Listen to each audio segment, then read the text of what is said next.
On this week's episode, we discuss some of the more popular issues that expats deal with and how Thailand compares to other countries for each one. So, if you're thinking of moving overseas for an adventure and aren't sure where to go, you'll love this episode of the Bangkok podcast.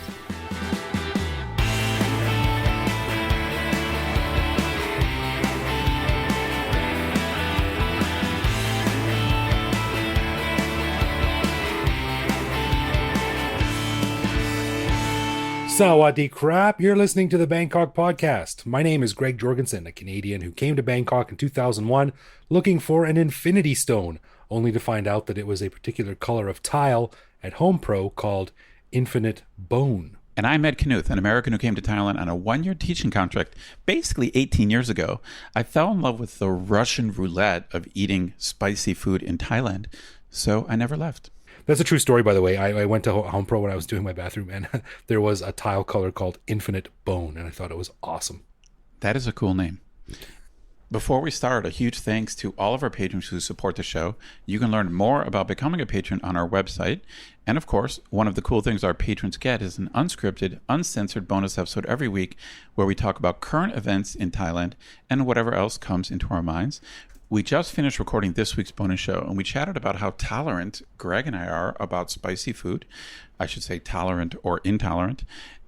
And then we got into a discussion on what the mandatory uniform rule at Thai universities says about Thai culture. Yeah, it was an interesting conversation. A lot of nuance in there that we can unpack. Yeah, for sure. All right, well, before we jump into it, a big thanks to everyone who subscribed to our YouTube channel. As we mentioned earlier on a previous show, we needed 100 subscribers in order to qualify for a custom URL, and a big wet kiss goes out to Oyvind, who was our 100th subscriber, pushing us over the limit, and he allowed us to get that custom URL we so desperately wanted. So if you'd like to listen to the show on YouTube, just head over to youtube.com/Kermit Testicles. No, just kidding. That's not the URL. The URL is youtube.com/Bangkok podcast, which doesn't take much brains to figure out that, but we got it. So I'm glad that we got it first and no one else took it. Yeah, we crushed, or you guys crushed. Thank you very much. Yeah. Thanks everyone. All right. Well, in this episode, Ed and I were interested in talking a little bit about some of the more common issues expats face when living in another country. Now, I was bouncing around the internet and I came across a survey that a website called Expat Insider did called The Most Common Expat Problems. So we're going to go through a few of them and chat about how these issues present themselves in Bangkok and how Bangkok compares to other countries in the region that are competing for the Asian expat dollar. So to start things off, Ed, when I came to Thailand, my friend and I chose Thailand to come to over, say, Cambodia or Japan or Korea or whatever, because it seemed to be sort of straddling the balance between sort of third world adventure and first world convenience. And we figured it was a good place and a safe place to get a start.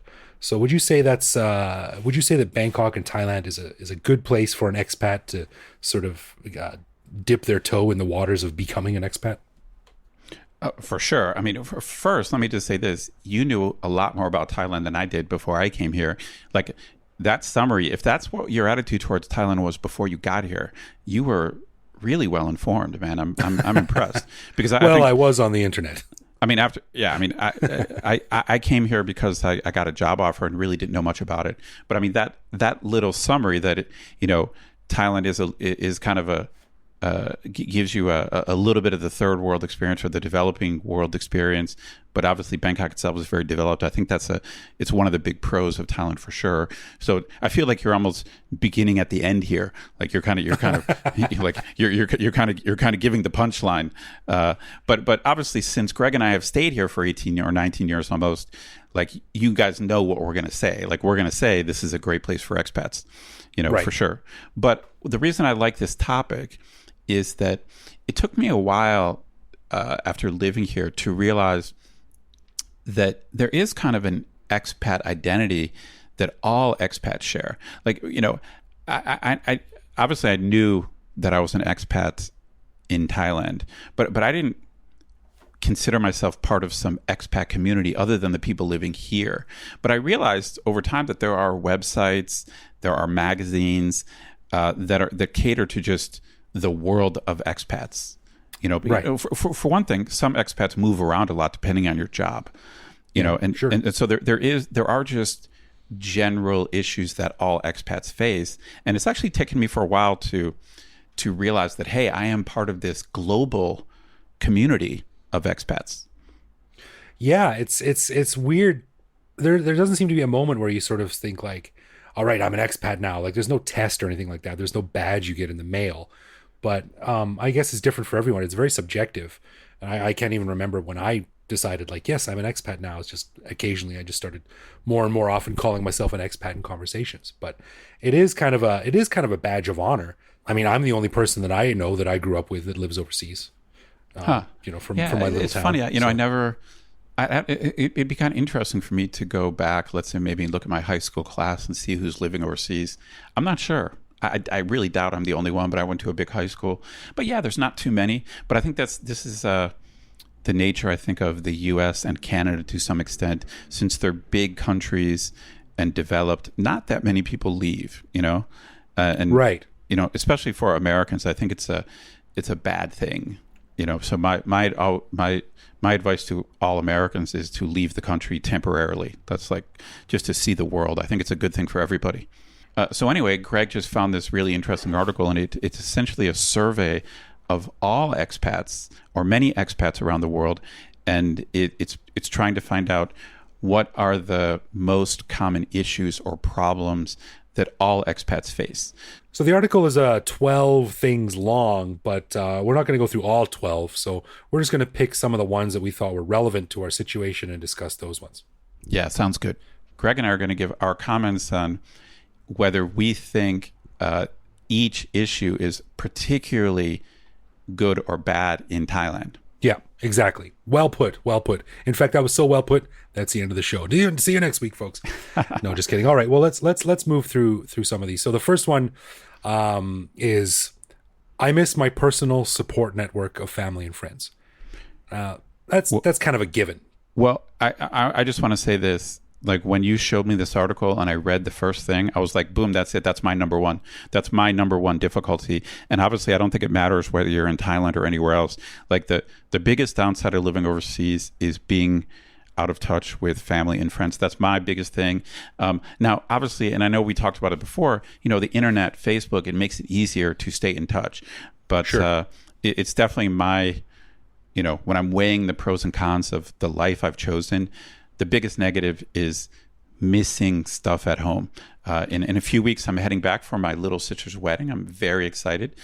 So I certainly make it back for very big events, but obviously I'm missing a huge amount of stuff. Well, you say things from home, but that can be a fairly wide category of things. This specifically says support network of family and friends, and I don't place that much of a priority on this one. I mean, of course, I miss my friends and I miss my family, but I talk to my mom probably 3 or 4 times a month. I chat with my friends on text and messages, and it doesn't replace actually being there. But after being an expat for probably 5 years, the support network of friends that I had in Bangkok that I had built up was a reasonable facsimile of any support network of friends I had back home. So I got to say, this one has never been a big issue for me. Maybe I'm just a jerk. No. Okay, I see your point. Like you kind of read this in a different way. Like I looked at this as feeling out of touch with like important people back home. But you're right. The way the actual wording of this point is, I miss my personal support network. And so in a way, I also do agree with you. It's that of course, sometimes I miss the support I get from my family over here. But you and I, especially since we've been here a long time, it's like we've built up an alternate support network here. So yeah, I mean, it's like it's not so much I miss the support of people at home, although sometimes I do. It's mostly just being out of touch and missing important events in people's lives who matter to me. That's my number one complaint. But it's not so much, I agree with you, it's not so much that I miss their support. Yeah, that's not that big a deal. Yeah, and it's weird because I mean I've been here 18 years, so I've been friends I've been friends with you far longer than I've been friends with my quote unquote best friend in Canada or several of my best friends in Canada. You know, I've been friends with them during my time in Canada. Like we were tight for 10, 12 years. Or But 5 years, but we've kind of talked about this before. It's just the friends you make when you're young, even if it's 3 years, like 3 years of junior high or 4 years of high school. It's pretty hard to match that intensity. So even if your Bangkok friends might be for 15 years, like we've known each other for probably 15 years or 14, something like that, it's still hard to match the intensity of like a 4-year high school friendship. yeah, you're right. You're right. So in fact, I've even though I've known you for 15 or 16 years, I've probably spent less time with you than I have Right. than my friends that I was friends with for 5 years, Yeah, But, because we just don't hang out as much when you're young. You just hang out with your friends like every day. right. I guess that's just the cost of being an old, bitter and jaded adult. Yeah. So I would say this point is going to be pretty much the same for any country. I don't think there's any specific Thai issues with number one. I think this point could probably be same for moving across a city. Like if I move from the south of Calgary to the north of Calgary, I'd be like, don't see my friends like I used to. I miss that old support network. So I think it's it could be applied to a vast variety of things. That's true. All right. Well, number 2 said, I am worried about my future finances, e.g. retirement provisions. So I assume they're talking about things like RRSPs and government savings plans and things like that, which exist overseas, but are confusing and perhaps a bit more opaque to most expats. So what do you think about that one? Well, first off, I think this is a giant topic. It could be, it really could be a whole show, and it ties in with one of the later issues. This raises this question of, is Thailand a good place to come to make and save money for retirement? And I think this is a gigantic topic. And the short answer is no. I don't think Thailand is a good place to come to make money so you can save for retirement. I mean, there are definite exceptions. Some expats come here, especially expats who are coming, who are getting some type of expat package from like a good Western company. Right. So there's different types of expats. So if you work for a major international corporation and you come here on an expat package and you're earning a Western salary, and you might even be earning extra money because you went overseas. Obviously, if you're that kind of expat, then your retirement savings is not going to be affected. You might even be able to save more money over here. I think so. Yeah, but I think that most expats are not like that. Like most expats are a little bit more like us. Like I know journalists over here, teachers, NGO people, and almost all of us, basically 98%, are definitely making less money here than we would make back home. And I think even if you factor in the lower cost of living, most people are probably saving less. Now, there are exceptions, like, if you're, some people are very entrepreneurial and they're coming over here to start a business and take advantage of maybe the low cost of labor. So I'm not saying you can't do well over here. So if I get the impression someone wants to come to Thailand to make money, I tell them that they have the wrong idea. Like if you want to make money, you should stay in the States, like for sure. Like that's just I have a pretty strong opinion about it. Like this is just your opportunities to make good money are less here. I really believe that. I think that's a really subjective assessment, though. No, I think it's objective. I disagree. It's not subjective. I think Really? I think it's a fact. I think it's a fact. Well, in my case, when I think back on my salary in Thailand, in Canada, before I came, what it was in baht, I'm making basically double now what I was in Canada. But you're much older. but- I mean, you're further advanced in your career. Like you would be. I guarantee you, dude. If you were back in Canada maybe. right now, you would be making more money back in Canada than you are making right now in Thailand. You would have moved up and done other stuff in Canada. You'd be making more money for sure. Well, then you also throw in the complications of having a wife and child. Man, if I, this is going to sound bad, but if I was a single man right now, boy, I'd be rich. But that ain't the reality. Yeah, but So- I think I don't want to. I want to be clear. Obviously, this is not true for everybody. Like some people come over here and they make more money than they would make back home. Or when you factor in cost of living, they end up doing better and they end up saving more. It's definitely possible. I want to be clear. It's possible. But I mean, I've been here a long time. You and I know a ton of people. I mean, are any of our friends making a killing? I mean, I know a couple of our friends have done well, but I think they would have done as well or better back home. I agree. That's fair enough. But it's also, like, again, I think that's a pretty, you could say that probably, maybe, but there's no definite.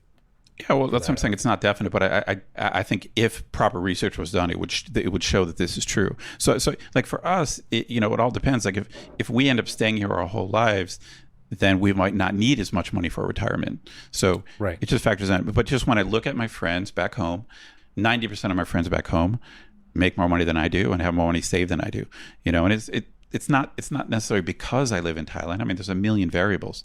It's just I have a pretty strong opinion about this because I've seen people come here with this idea that they're going to get rich in Thailand or they have some plan or some scheme.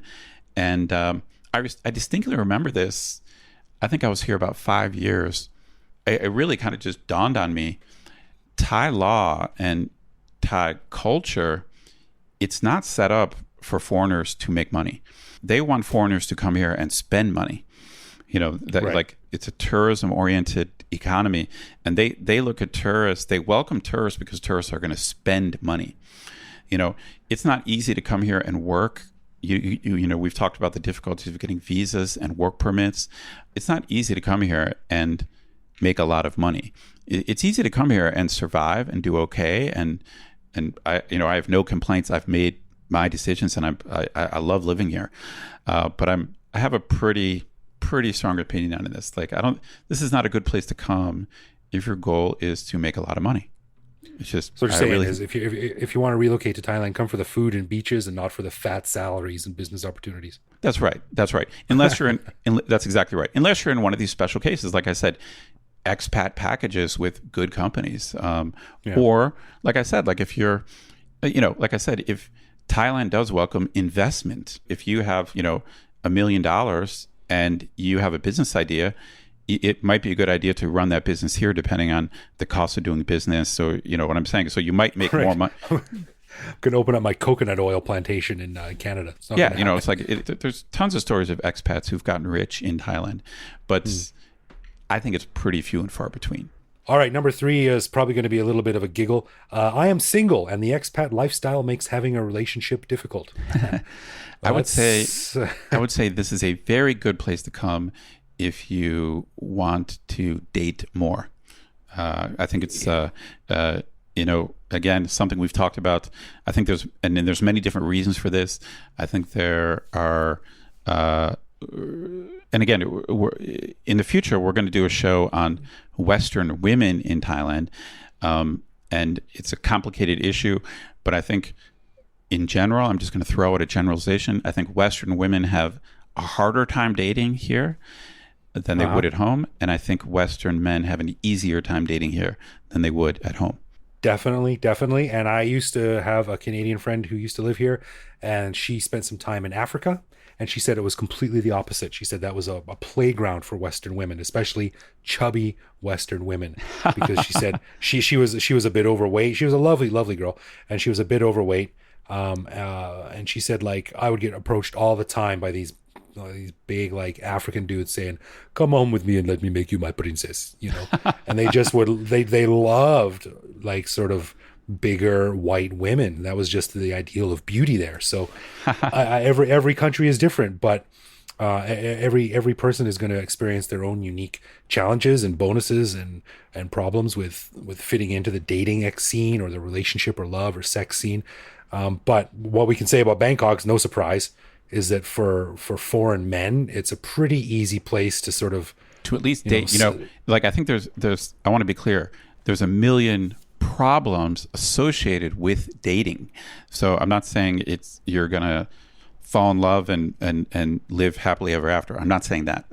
There's a million obstacles in the way of, like, a successful, happy relationship. But if you just want to date and meet people, especially if you're a Western guy wanting to meet a girl and just date, this is a good place to be. Exactly. Yeah. All right, the next one says, I still need to adjust to a different business culture or work environment, which I, I would say this is a problem, yeah, but manageable. I think Thai companies, uh, it depends. If you are in a super Thai company, they might not know how to deal with foreigners well. But I think most Thai companies in Bangkok, they're semi-international, and they know that foreign staff are different than Thai staff. But there definitely will yeah, be man, there definitely is an adjustment. There is an adjustment if you're working for a Thai company. totally, totally. And I think we've both worked for our share of Thai companies, and there is some leeway given to quote unquote dumb foreigners, like, oh, don't mind him, he's just a foreigner, he doesn't understand it. But when you compare it to a place like, say, Japan, which has very rigid rules about how you should act and behave and dress and be seen at the workplace, I think Bangkok is way easier to sort of get land on your feet here in terms of fitting in at work. For sure, for sure. I think the general rule about Thailand is that Thai people are pretty relaxed about almost everything. There's only a few exceptions. So even if you're doing something technically inappropriate, like Thai people tend to roll with it and make light of it. So I Yeah. think this is like compared to other countries, I think like Korea and Japan that are much stricter. I think it's much easier to make an adjustment here. Even though you will have to adjust, I think it's easier to do it here than elsewhere. Yeah, I agree. Number 5 says, it bothers me that I don't have a professional network here. I think, okay, it depends on what, like, for example, in Thailand, in Bangkok, expats are very good at networking with each other, and there's a lot of opportunities to network with expats. Yeah. So, Yeah, there's 1,000 of those insufferable networking events every week, which well, I there's hate tons going of to. like American Chamber of Commerce, Canadian Chamber of Commerce. There's tons of ways to network here, but I Yeah. don't know. Like if you're, it depends on who you want to network with. Like I don't know what it's like. Like let's say if you're an American biologist here doing research, you might have trouble like interfacing with Thai biologists. I don't really know what that's like. To if there's language issues or some other type of issues. So I'm not Yeah. sure. There's definitely, it's easy to network with expats here. And I think this is kind of a bit of a whiny one. It sounds like a whine because you have things like LinkedIn and you have all these online digital things where you can join local networks and meetup groups and things like that. So I think with a little bit of elbow grease, this one would almost cease to be a problem. Yeah. Yeah, I agree. You know. I agree. Yeah. The next one, I'm not sure why this is not number 1, but it is the language barrier is a problem for me. Yeah, in some countries it must be very high, but in a way, it makes sense that this is like the 8th biggest problem because I think in Thailand, in Bangkok, I should say, the language barrier is not that bad because you only really need a little bit of Thai to be functional. Yeah, but I'm not talking about being functional. I'm talking about like actually setting up your life as an expat. Like I remember the day where I read my first road sign in Thai, and it was like a oh moment because suddenly all this new horizons opened up to me, all these new things. Not like I could read every sign, but you know what I'm saying, right? Like I think if you can't speak the local language, like you're just cut off from a gigantic chunk of the culture and getting insight into the people and the nuance of it all. Well, So okay. I think that would be a huge problem for any expat setting up anywhere in the world that doesn't speak their native language. Well, I mean, obviously, you're right to the extent that if you speak the local language, it's going to radically change your experience, and that no matter Radically. and no matter where you go, you should try to learn the local language. But that's not the point here. The point is the issue here is in Thailand, do you have to speak Thai to succeed in Thailand? And you and I are like exhibit A and B. No, you don't have to. It's like Are you calling me a success? no. It's like Oh. no. What I'm saying is that Heartwarming. I mean, so I think maybe it's funny because I feel like you and I are disagreeing a lot on these points.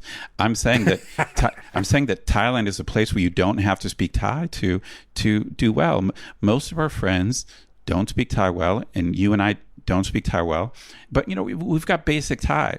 But you and I realize if we did speak Thai better, our experience would be better. But it's not necessary. It's not. Okay, we're going to agree to disagree. I think this is kind of a silly point anyway, because the language barrier is a problem for me. Like, if I moved to Quebec, the language barrier would be a problem for me because I don't speak French. So it's kind of a no-brainer. Like, yeah, of course the language barrier is a No, problem for me. the issue is how bad is the language barrier in Thailand compared to other countries? I think it's less. It's less here. It's definitely worse in Japan and Korea for sure. 1,000,000%. Like it's like Japanese and Koreans are much less friendly towards people who only speak English than Thai people are. Like Thai people are just nice. Like when you can't speak Thai, they're nice.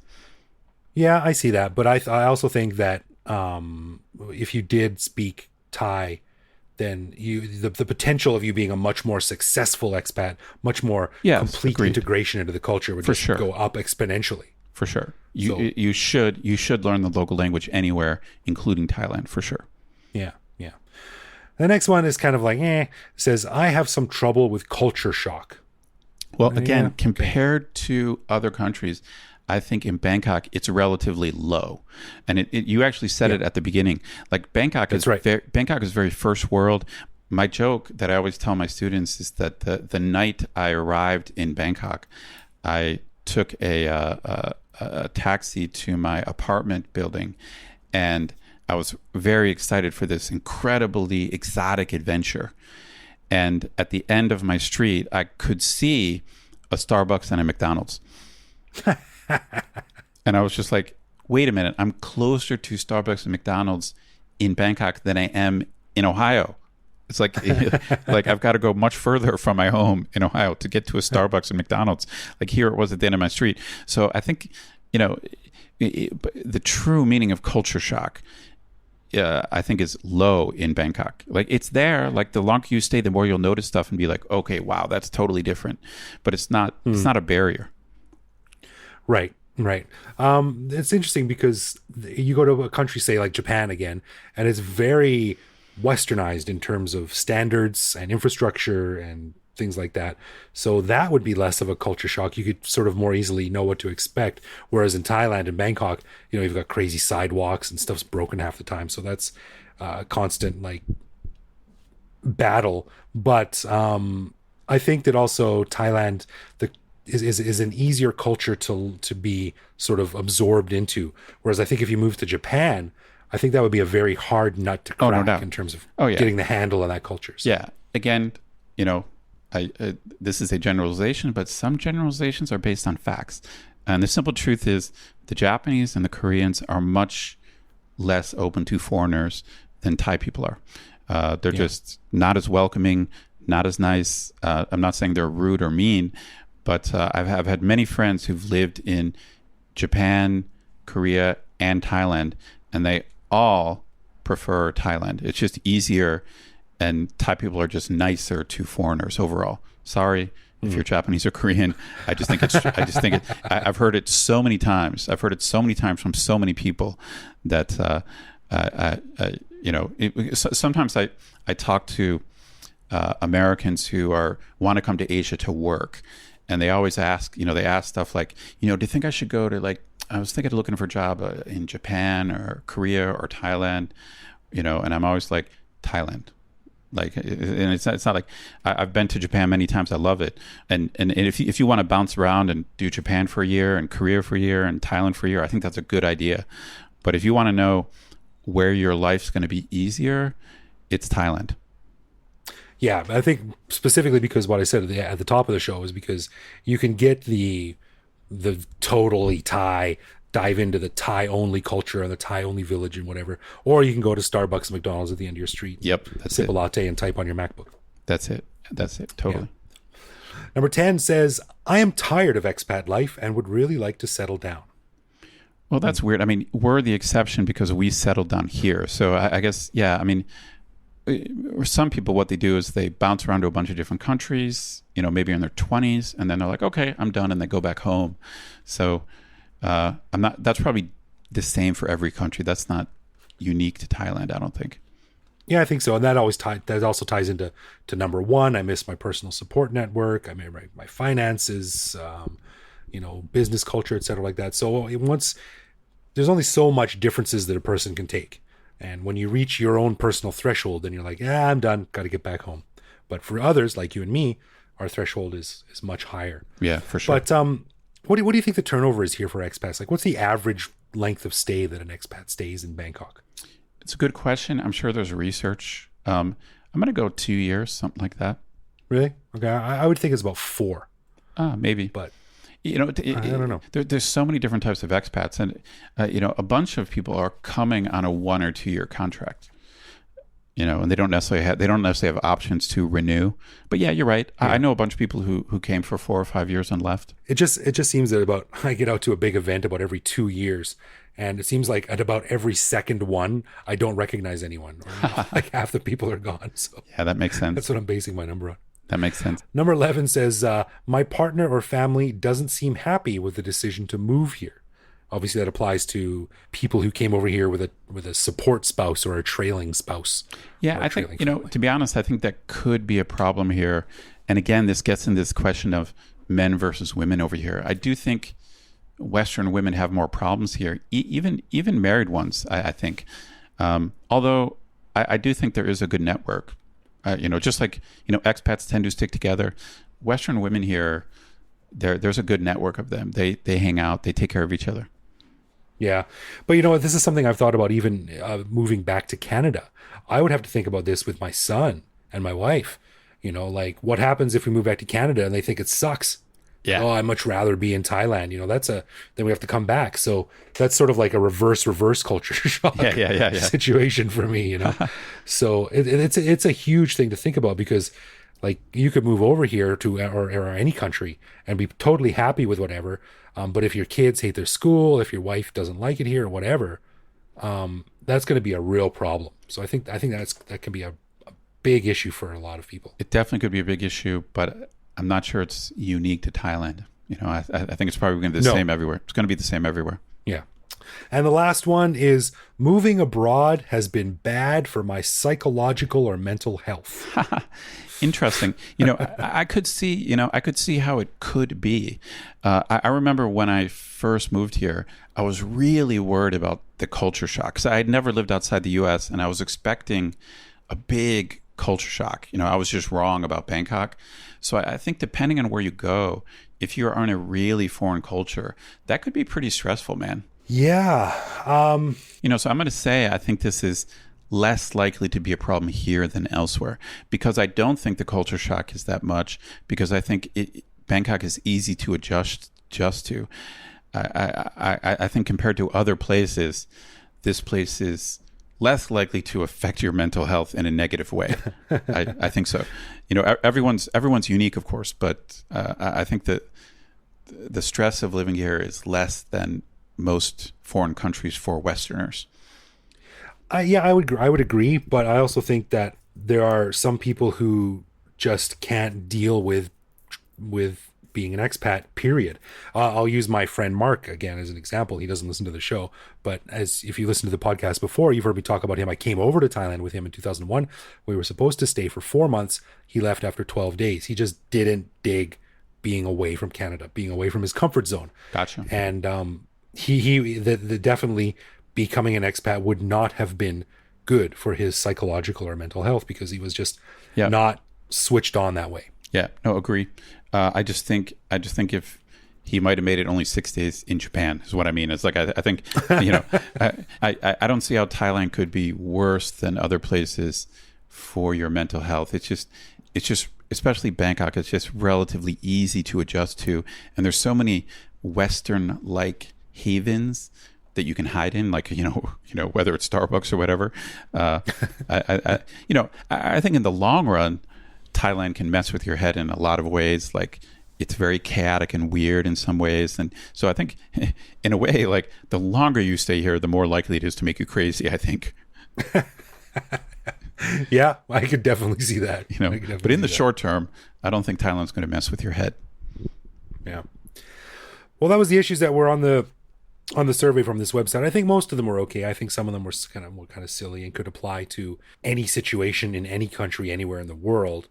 But I think the ultimate lesson from this is that Bangkok is a pretty good place to be an expat. It's pretty easy to integrate. It offers Western amenities. It offers Western comforts, but it's also easy to step out of that comfort zone and get wacky. Yeah, no doubt. I mean, since we've been here a long time, we're biased, because we're an example of people who've liked it here and stayed. But Yeah. trying to be objective, and I've read articles about it. I've looked at surveys. Basically, this is one of the best places in the world to be an expat, period. I don't know if it's number one, but I would be surprised. It's guaranteed to be in the top 10. And if Thailand's not on the top 5, I would be shocked. Yeah, yeah. Now the big question is, if we ever moved back home, would we be expats in our home country? That's a good question. I think if we make it 20 years outside our country, then when we go back, we're like double expats. Right, ex-expats. That's right. That's right. All right, well, let's get into our newly rebranded segment, Love, Loathe, or Live With, where one of us surprises the other with a particular aspect of living in Bangkok, which we then discuss and decide if it's something we love about living here, loathe about living here, or have no feelings either way and could take it or leave it. So this week, it's my turn. Okay, Ed, when you go to a restaurant or a hotel or some place that has juice where you can get yourself, or you order some juice, you order an orange juice, and a glass comes with orange juice in it, and you take a sip, and it's delicious, but it is not the orange juice that you and I would be familiar with back home. It's tangerine juice. Ah, interesting. I thought this was going to go somewhere else because I think what you have described has happened, where I've gotten Right. tangerine juice, and that doesn't bother me at all. I wouldn't say I love it, but it's not that big a deal. What I thought you were going to say is sometimes you get essentially fake orange juice, or you get not orange soda, but you get really crappy Tang. Yeah, hasn't this ever happened to you? It's happened to me at hotels. Usually I'm not staying at 5-star hotels, so it's there's orange juice and it's you get it and you're it's some kind of mix or something. It has happened, but it might be 20-30% real orange juice. So it's interesting. Okay. So the whole tangerine thing, I have gotten that. Sometimes I'm not even sure if it's tangerine. It might be some orange variation. There's because there's different. There's Thai oranges almost that are different than foreign oranges. But yeah, right. Yeah. So, but I know what you're talking about. I would say that I would much rather have the orange juice that I'm used to, but it doesn't really bother me too much. Juice is juice. I like juice. I'm not too picky about it. Why does it really bother you? Yeah, I don't know. I mean, I prefer the traditional Florida citrus orange juice. Yes. That we grew up with, and it took me a while to get used to the tangerine juice here. Even though Thais would not consider it, they would just call it orange juice. I don't know if there's a Thai word for tangerine versus orange, but no, I've come to love it, but it is different. Yeah. So I would say when I get a glass of tangerine juice, I love it, but I also miss the old fashioned sun-kissed, yes, citrus Florida orange. Yeah, I'm not sure I would say love, but yeah, it doesn't really bother me. But it does bother me when I get the orange juice mix. That I loathe. That I loathe. That I loathe. All right. But I've kind of learned my lesson, and now I can usually see it coming. I'll be it's I'm at some kind of hotel breakfast, and I can look at the container and just look at the color, and I'm like, oh great, this is going to be some kind of orange mix, and it's not the real thing. You can have it with your honey on your pancakes. That's exactly right. That's exactly right. Anyway, before we wrap up, I'd like to give a special thanks to all of our lovely patrons. As you know, we don't run ads or have sponsors, so we really, really do appreciate the support we get from our patrons. If you want to learn more, just head to bangkokpodcast.com/support. And if you want to get in touch with us, it's easy. Bangkok Podcast on social media, bangkokpodcast.com on the web, or simply bangkokpodcast@gmail.com. We are very polite, and if you write, we will answer. Yeah, you can also find each episode on YouTube, and you can follow us online where we post each episode and carry on conversations with our listeners. You can also reach out to me directly on Twitter, where I am BKK Greg. So thank you for listening, everyone, and we'll see you back here next week.